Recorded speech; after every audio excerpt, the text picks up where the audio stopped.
Kelso, and I'm a transportation planner with Caltrans District 1.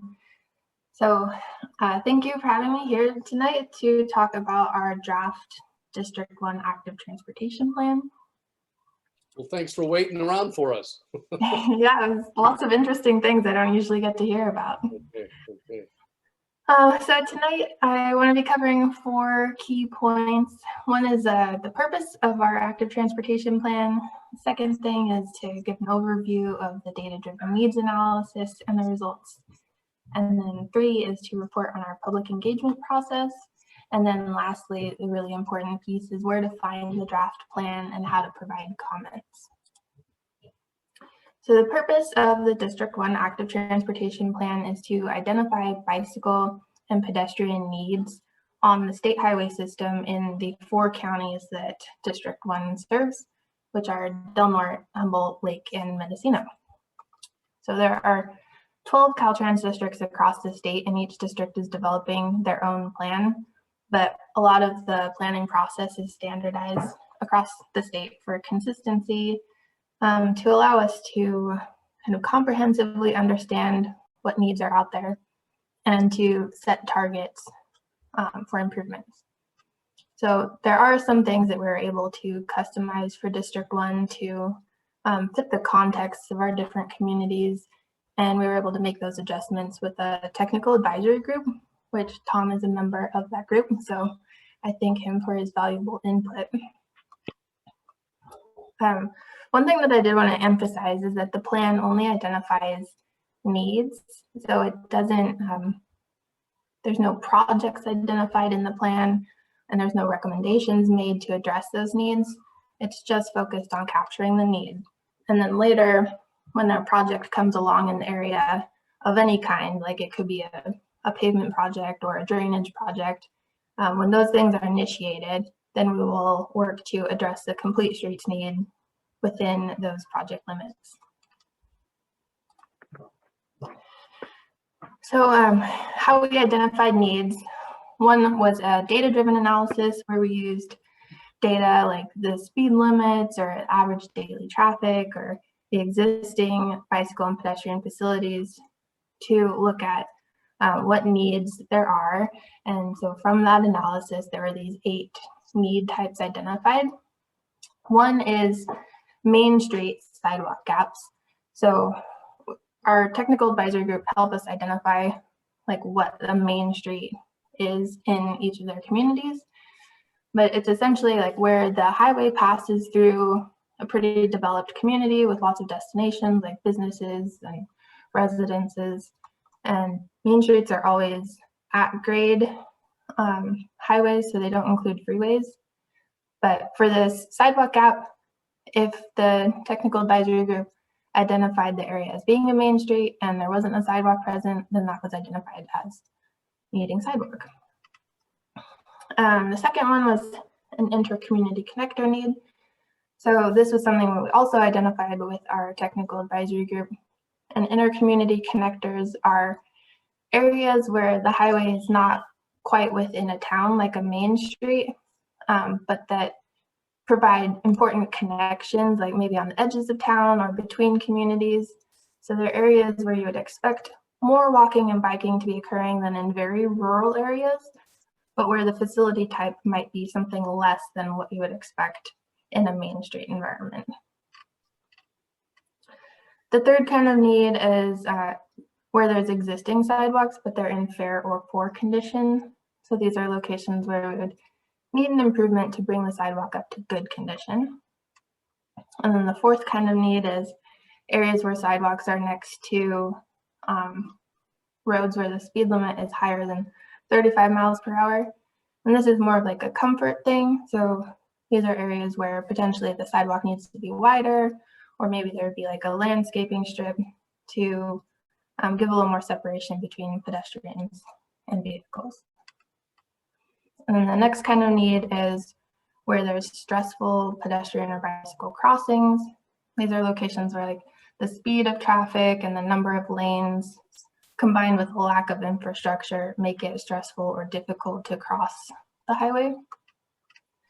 And then 6, bicyclists are allowed on all of the state highway in District 1. So locations where bicycling is stressful because of like high speeds or there not being any shoulders, those are identified as needs. And then the seventh kind of need is freeway crossings. These are existing on and off ramps where they meet the local road or over and under crossings that don't have any walking or biking facilities. Those were identified as needs. And then the last one is freeway barriers. And these are locations where there's a freeway, but there's currently no way to cross it. And maybe there's a long distance between existing over or under crossings. So these would be opportunities to create a new crossing. In addition to the data-driven needs, we invited the public and our transportation planning partners to help us identify needs. And so this was mostly done by completing an online map-based survey. Our technical advisory group included members from each county, and the people serving on it are from the regional transportation planning agencies or our pedestrian bicycle advocates, transit providers, and people from local agencies.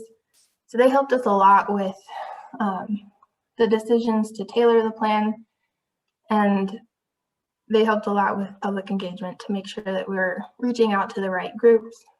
So with the technical advisory group, we developed a public engagement plan that really focused on reaching underserved communities and people who haven't been previously involved in Caltrans planning.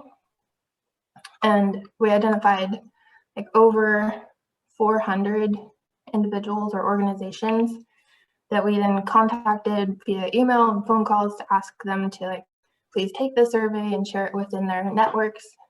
So the result of all of that outreach was that we had over 450 people take the survey, and they left combined over 1,400 comments or identified needs on the map. And so even though our outreach was really focused on reaching underserved communities, only 25% of our respondents identified as a race or ethnicity that was other than white, and only 31% of people reported a household income of less than $50,000 a year. So for comparison, between 30 and 40% of the district is not white alone, and then about 50% of households have incomes less than $50,000. So we could still do a little bit better in reaching those communities.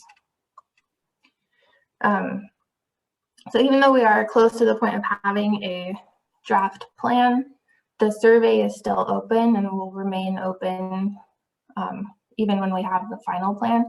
So at any time, people can go in and still document the needs that they know about for walking and biking. And they can do that either at our survey.caplan.org, which is the Caltrans survey. But then there's also UC Berkeley's Street Story tool, which I know has been used in Gualala to support the application for the active transportation program.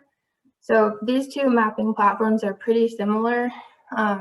The Caltrans one does limit comments to just pins rather than lines, and it does limit dropping that pin to within a certain distance of the state highway system, whereas Street Story, you can draw lines in addition to pins, and you can drop it anywhere on the map. So if you're choosing to promote one of those as GMAC, it doesn't really matter to us which one you use, because both of them are going to be reviewed when we do initiate a project in the area. So then to the real meat of why we're here, the draft plan is expected to be posted on our webpage by August 16th. So we really hope that if you're interested, you can review it and provide comments, and also share it with the community that might be interested. There's two parts to the plan. There's the summary report, which is a pretty standard PDF document, and it provides an overview of the planning process and some key context and findings. And then the companion piece to that is the story map, which is an online map, and it provides an opportunity to kind of interact with maps and look at some of the existing conditions and findings in more detail. So just a little bit more about what you can expect to find in the report. as part of the summary report. The key terms, purpose, and overview of the plan are all pretty standard text statewide, but then the remaining sections are more tailored to District 1. So the public engagement, you can see how it draws from the public engagement plan that we developed, and then some of our performance and key findings on that. And then walking and biking in District 1 today describes more of like the context and the existing conditions that contribute to like the safety and comfort of people walking and biking currently. And then the needs for people walking and biking section describes how the data-driven needs are identified, like what I went over earlier in the presentation. And then the next steps gives some good information on how we're going to use the data in this plan and what comes next in implementation. And then with the story map, so this is where you can really visualize all those existing conditions and findings spatially. It's all online, and the content on the page will change as you scroll down the page. You can quickly navigate between sections by clicking on the headings at the top of the map. But as you scroll down the page, you'll see first a text box describing the map that you're looking at, and then if you keep scrolling, that kind of scrolls away and the legend will appear. And then you can actually zoom into a specific area of interest by using the plus and minus buttons on the bottom right of the page. And when you get to the very end of that page is the Explore map. And so this map contains all of the data, every item that went into the analysis and all of the outputs. So if you really want to, you can dig into this map and really look at everything. You can look at it there on that page as part of the story map, but I find it's easier to navigate if you open it by clicking on this box in the upper right hand corner, and then you can click on layers, and that's where it'll open up all the layers that are available to you. So the next steps is that we will be posting the links to both the summary report and the story map on our webpage by August 16th. And then comments are due to me by September 3rd. And then I have a couple weeks to compile them and send them to our consultants. And then we'll have our final plan at the end of August, or the end of October. So we've been working on this for over a year. We started in May 2020. So it's pretty exciting to be this far along and so close to being finished. And we'd really love your help if you can review the plan and also share it with people. We do have a fact sheet that's available to share via email pretty easily, or you can print it out and put it if you have a community bulletin board or anything like that. And I'm also happy to do more of these types of meetings. So if there's any groups that you think we should meet with, please let me know and I can reach out to them. And that's the end of my presentation. So here's my contact info, and thank you so much for having me here tonight. Thank you, Alexis. I'd like to lead off with a couple of questions and comments. One, I want to compliment Alexis and her whole team at District 1. I have sat through probably fewer of these meetings than I should have, but they are not the most thrilling meetings in the world, not because of Alexis, but because of the subject matter. It's really nitty-gritty stuff, and it goes on for an hour, 2 hours, 3 hours sometimes, Alexis. They're long meetings, and there's been a lot of them over the past year. Alexis has worked really, really hard on this. I appreciate everything that's gone onto this. And Alexis, these are related. You talked about the minority participation and low-income participation, and you talked about the computer tools used to mark the problem areas. I think there may be a relationship between those two, as somebody who's been doing a lot of user interface and computer work over the years. I personally, even though I've done a lot of user interface and computer work over the years, and I may look old, but I've been using a computer since Bill Gates wrote the first version of Microsoft's operating system. And I find both these interfaces, the Caltrans and the Street Story interface, extremely difficult to use. I've launched objections to this in the past regarding the Streetscape project here in Gualala. There are people in our community who don't have computers, who don't have the computer skills. And even though I do, and I found these things very difficult to give input. The second thing is that we're a very small community. There's only a couple of thousand people in the heart of Gualala and a few thousand more in our greater service area. But getting the word out to them is very difficult. We do have a bulletin board in town that people actually stop and read in the post office and in other places. And we will, if you email me that flyer, I'll get it up in a few of those places. And I will also spread the word about these dates and where to find this stuff. I would encourage you to possibly consider taking comments that are just written, that people just can send you a paragraph or two and say, hey, we need better bike lanes, or there's blind turns here, or whatever. The Caltrans tool does not allow you to pinpoint the locations at all. And when I was trying to pinpoint them to a particular problem area in Gualala, I found I was like a block and a half away in the wrong place, and it made no sense.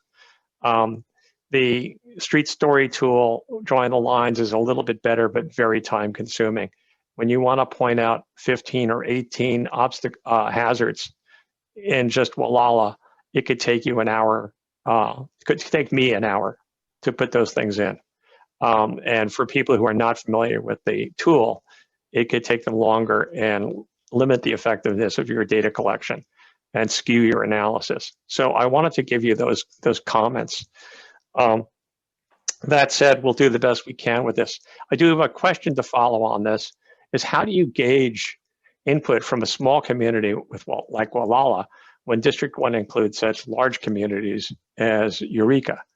How do you balance those things when it comes down to deciding which project's a priority and how to address it? Yeah, that's a good question. So we don't consider comments to be like votes for a project, so that doesn't go into the priority. The priorities, we worked with our technical advisory group on this because we do have such a kind of diversity of communities in the district, and wanting to establish a way to prioritize things that felt really fair across all of our communities. So the things that go into it are really like the safety need, also like how many, like for equity, it was how many community destinations there are that are like community services or medical providers, or like jobs organizations, things like that, that low income or underserved populations would be visiting. There's also a preservation element to prioritizing things. So existing facilities that are in poor condition are prioritized over ones that are in fair or good condition. And then there's the mobility aspect to it, where areas where there's a lot of short trips are prioritized over areas that are a lot more long trips. So there is some degree of built out communities being prioritized over like very rural areas, but I think it's still areas where there's like Gualala, there's a lot of potentially short trips where people are just going to the grocery store, to the post office, things like that, compared to way out in like forest lands or something. Those are going to be much lower priority. To address the point about our kind of those map interfaces not being great, unfortunately, doing this entire planning process during the pandemic and not being able to do in-person outreach, I feel like was really detrimental to being able to reach the underserved communities that we wanted to. A couple of years ago, when we were discussing beginning this effort, of course, doing in-person outreach and attending community events and that kind of thing to really accept people's comments in person, or to have a computer there that we could help people input their comments on, that was what we were planning on doing. And, being entirely online as we are now has really meant that we can't do that. And as soon as we can and when it's safe to interact in person again, we do plan on doing that. And just because this particular planning effort is concluding doesn't mean that we'll stop taking input, because projects are like constantly being initiated, and every time we do that, we need to go out to the community and like kind of reevaluate, did we capture all of the needs in the area, and how do we address them in that particular project? So this is really one way that we can set targets statewide and kind of have a starting place when we initiate projects, but more in-depth communication with communities is definitely needed every time we initiate a project in the area. I see Jennifer Smallwood has a question. Robert, do you want to take that? Yeah, I have a question too after Jennifer. Hi, this is Jennifer. I just kind of wanted to expand on the question that was just asked about when you're saying like smaller communities and stuff. Well, like Gualala has a certain number of people in the main part and a certain number of other people outside, but they have a certain other number of people who pass through Gualala and stop and use it vacationing. And so how do you take into account the visitor population? Because it's really impactful on a community like Gualala and surrounding areas. So yeah, in terms of priorities and such. Good question. To make sure I understand the question, are you asking if those trips get considered within like looking at areas that have many short trips? I don't exactly know how you guys measure trips. I'm just saying that I know, having been on the fire department in Timber Cove, that is really a challenge to get the county to understand that, 80% of our calls were visitors. It's like, wait, they're not even paying taxes. It's like was doing all this work and you're like ignoring the fact that we're doing all these calls. So I'm thinking of a community like Gualala, the impact it might have on their transportation to have visitors. It's really important for Caltrans to take into account that it's not just the 1,000 people that live, right around town and the short trips they take or whatever, but also the pretty significant number of people that come into town and use those same roads and those walkways, and the bicyclists, and just, there's a lot of visitors and they have lots of modes of transportation. And to be able to make sure that Caltrans is aware of those numbers, I'm not sure how you do that, even just by going into different communities and talking to the people. Yeah, okay, so I can answer this.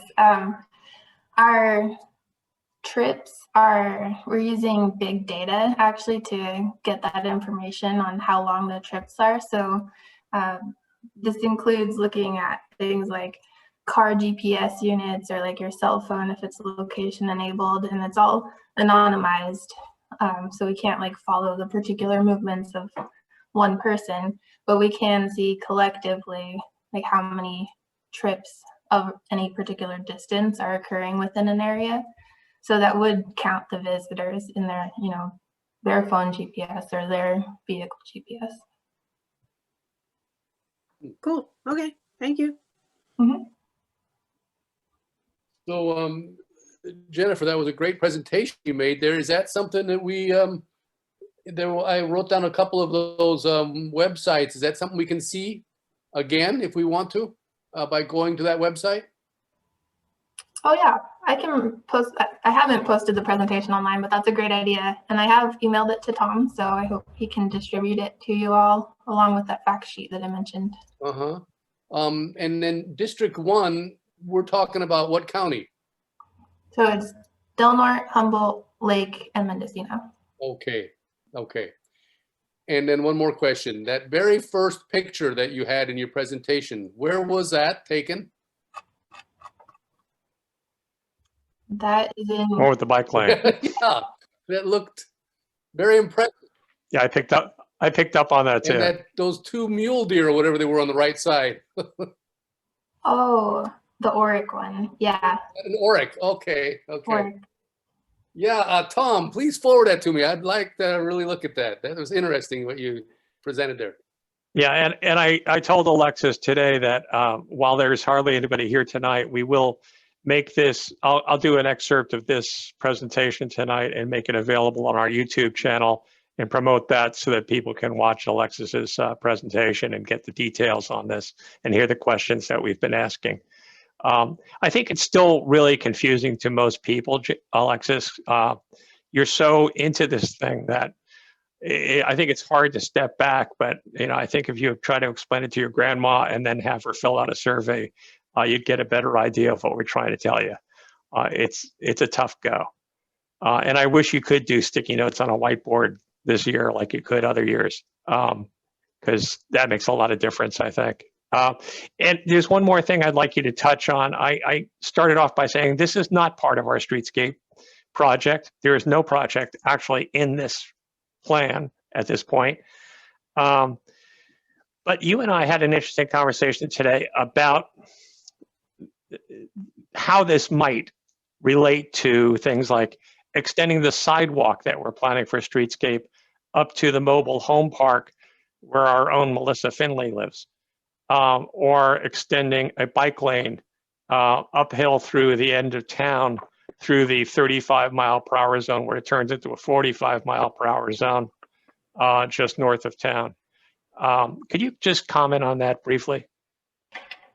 Yes, so I know there is the streetscape project and that we're still seeking funding to fully fund the construction of that. But there might be an opportunity because we're going to be having a drainage project on all of Highway 1 in Mendocino County. And like I mentioned, how these needs will be used is when we have projects coming in, we'll review the needs that overlap with those project limits. So since this drainage project is the entire Highway 1, it obviously goes through Gualala, and we can look at adding some of the facilities that would address the needs that have been identified in the streetscape plan or through our surveys to that project. So this is still kind of preliminary because we have a certain amount of targets in the 2024 shop. So we need to see how much we can accomplish within those targets. But I expect that we'll be coming back to you relatively soon to kind of get more in depth about have all the needs been identified? Are there more needs or particular priority of needs if we can't do them all?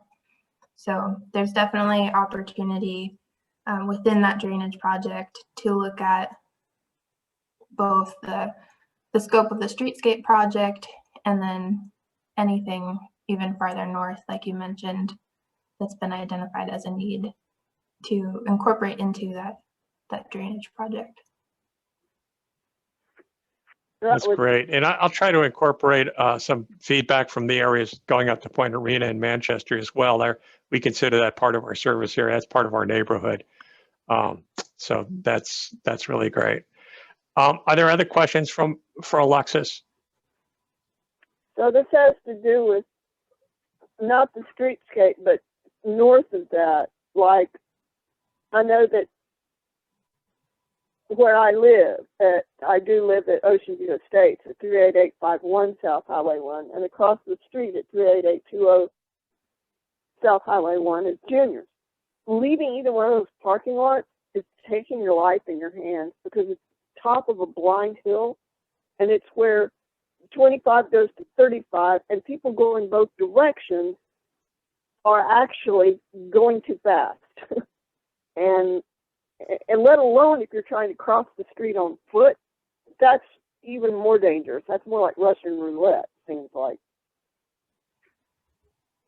So is this the kind of thing that would address that? Yeah, so you can definitely, I'm going to write that down and I can add it as a point in our survey. But if you do find that you can take the survey, you can make comments like that. I think maybe I failed to fully address this previously with Tom's comment, but yeah, if you can't, for whatever reason, if you don't feel comfortable taking or can't access the online survey, you can definitely call me and I can just record that myself in our system.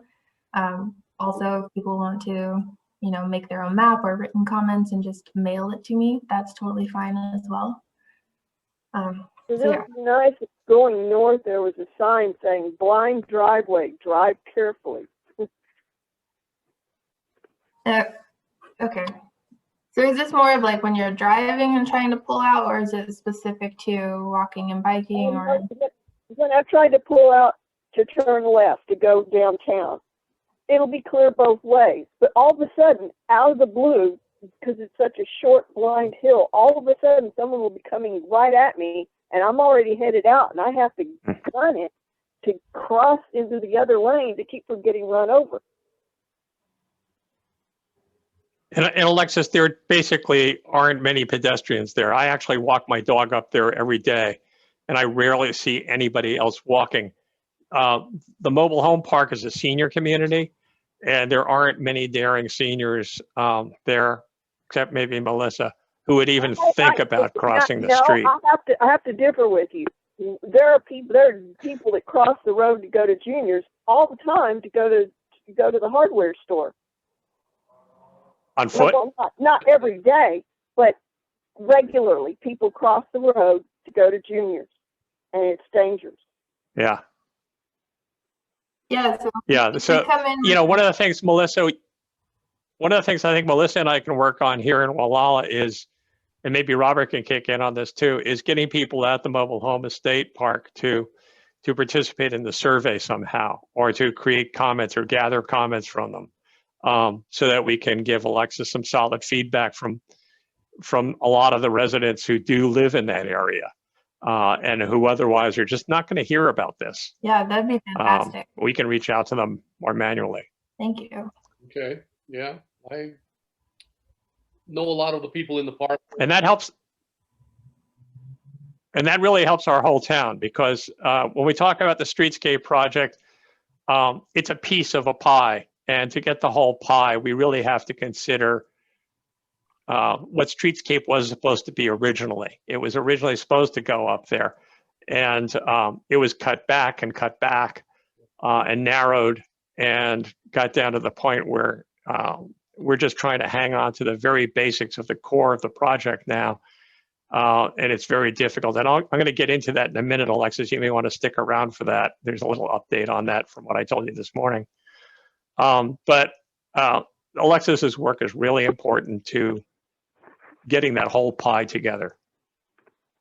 Yeah. Yeah, just to like emphasize it is planning level and it is district wide, and it's just focused on the needs. So when we're initiating projects, that's when we're really getting into like the design details and like specifically what needs to go where, and like what does that facility or that sign look like. So if it's not captured in this plan, like that's okay. I want to do as much as we can, but it's an ongoing conversation. But you know, it would be a shame if Caltrans went ahead and did a drainage project and didn't include a sidewalk when they could have. That's what we're saying.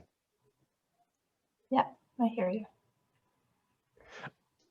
Okay, are we done with this part of the this item? Yeah, that was